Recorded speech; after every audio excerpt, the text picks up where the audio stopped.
Dissecting aorta के बारे में पढ़ेंगे। तो इसका जो ब्लड वेसल होता है ना, नॉर्मली जैसे बॉडी में हर जगह पे होता है, इसका ब्लड वेसल में होता है ट्यूनिका इंटीमा जो अंदर वाला लेयर है, मीडिया मिडिल वाला लेयर, एक्सटर्ना बाहर वाला लेयर।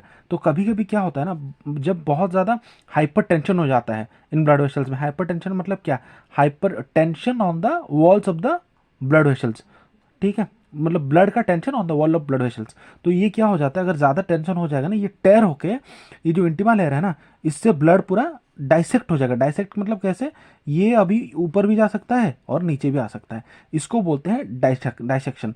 तो यहाँ पे टेयर होता है, ठीक है, या ये है डाइसेक्शन, ठीक है। और उसके बाद क्या होता है, अगर मान लो कि ये ब्लड अभी यहाँ पे ऐसे आ गया, मतलब टेयर हो गया, तो अभी ये ब्लड यहाँ पे हो जाएगा कलेक्ट, ठीक है, और एन्यूरिज्म फॉर्म हो जाएगा। वो कभी भी ऐसे ही, मतलब ज़्यादा जैसे बड़ा होते जाए ब्लास्ट हो सकता है कभी भी, ठीक है। तो ये हो गया पूरा एओर्टिक एन्यूरिज्म क्या होता है, टेरर ये। और इसके दो टाइप्स हैं। अगर टाइप ए में ये सब जैसे मैंने बताया, ठीक है, टाइप ए में ये सब सिस्टम हो रहा है, मतलब डाइसेक्ट होकर ऐसे एन्यूरिज्म बन रहा है यहाँ पे असेंडिंग वाले में, तो उसको बोलते हैं Stanford A, type A Stanford A ascending में अगर हो रहा है तो। और अगर यहाँ कहीं पे हो रहा है तो ये होता है स्टैनफोर्ड बी। अब एओर्टिक डिसेक्शन में क्या होगा ना, सिम्टम्स क्या कहेंगे, एक्यूट ऑनसेट ऑफ, देखो मान लो कि चेस्ट पेन हुआ रेडिएटिंग टू बैक, नहीं तो एब्डोमिनल, ये देखो ये है thoracic एओर्टा, ये एब्डोमिनल एओर्टा, चेस्ट पेन हुआ रेडिएटिंग टू बैक मतलब वो एक एओर्टिक डिसेक्शन का है सिम्टम है, नहीं तो abdominal pain radiating to back, ये भी एओर्टिक डिसेक्शन होता है। एग्जाम में mostly chest pain radiating to back पूछेगा, जो कि एमआई से सिमिलर है, बट अगर क्वेश्चन में तुमने ये पढ़ लिया कि एब्सेंस ऑफ पल्स और difference of BP in both right arm and left arm, तो ये classical case of aortic dissection हो गया, एमआई की तरफ नहीं जाना है।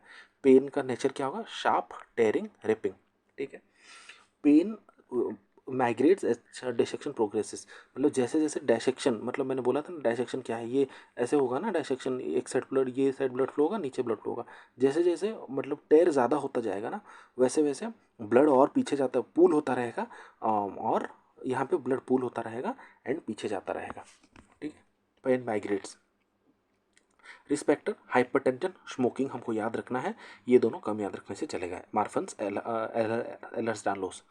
इन्वेस्टिगेशन क्या करना है, चेस्ट एक्सरे, चेस्ट एक्सरे करेंगे। मान लो कि यहाँ पे क्या हुआ था, अभी यहाँ पे एओर्टिक एन्यूरिज्म बना, एओर्टिक एन्यूरिज्म बन के वो फट गया एंड यहाँ पे पूल हो गया पूरा। पूल होने से क्या प्रॉब्लम होगा, पूल होने से क्या प्रॉब्लम होगा, ये है मीडियास्टिनम, दो लंग्स के बीच में क्या है, हार्ट और जो भी स्ट्रक्चर्स है उसको मीडियास्टिनम बोलते हैं।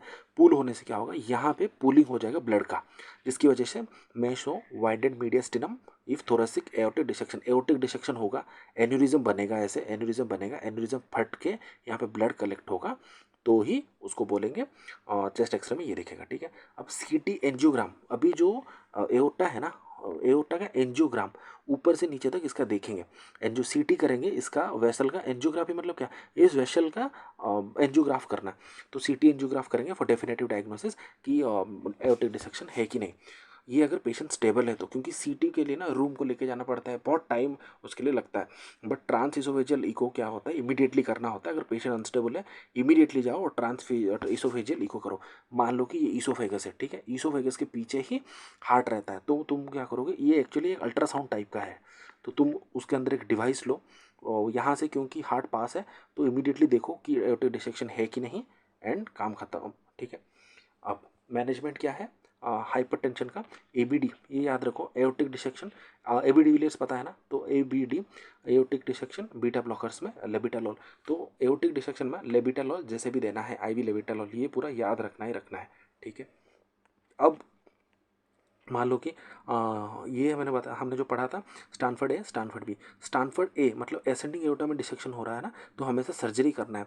मान लो कि ऐसे हो गया अभी, ठीक है, मतलब मैं इसको ये दिखा रहा हूँ, टेयर दिखा रहा हूँ, तो तुमको क्या करना है, यहाँ पे स्टेंटिंग या ग्राफ्टिंग करना है सर्जरी में, ठीक है, एओर्टिक डिसेक्शन का बात कर रहा हूँ। बट अगर बी है, ये टाइप ए है, ये टाइप बी है, अगर बी है तो बस आईसीयू में हाइपरटेंशन मैनेजमेंट करना है, ठीक है, बस और कुछ नहीं। तो तीन चीज़ें मैनेजमेंट है, असेंडिंग एओर्टा में टेयर है, तो स्टेंटिंग या ग्राफ्टिंग कर दो। हाइपरटेंशन इसमें भी कंट्रोल करना है, ए में भी, बट बी में भी है। बी में सिर्फ हाइपरटेंशन करना है, इसमें सर्जरी का ज़रूरत नहीं है। और थर्ड चीज़ ये है कि IV लेबिटा ले दे दो, ठीक है। तो सर्जरी, हाइपरटेंशन मैनेजमेंट, हाइपरटेंशन कैसे मैनेजमेंट, IV लेबिटालॉल, ठीक है। अगर कोई भी पेशेंट अनस्टेबल है, किसी ऐसा कोई, when the patient is having unstable vitals in any clinical scenario, think of ABC as the first choice, ठीक है।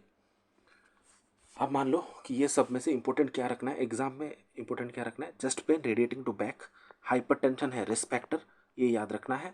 Difference of BP in both extremities, most appropriate investigation CT angiography. Patient अगर unstable है, याद रखो कि unstable है तो immediate करना है, इमीडिएट के लिए ट्रांस इसोफेजियल इकोकार्डियोग्राम करना है, और IV लेबिटालॉल। तो ये 5 पॉइंट भी याद रखोगे एग्जाम के लिए तो चल जाएगा।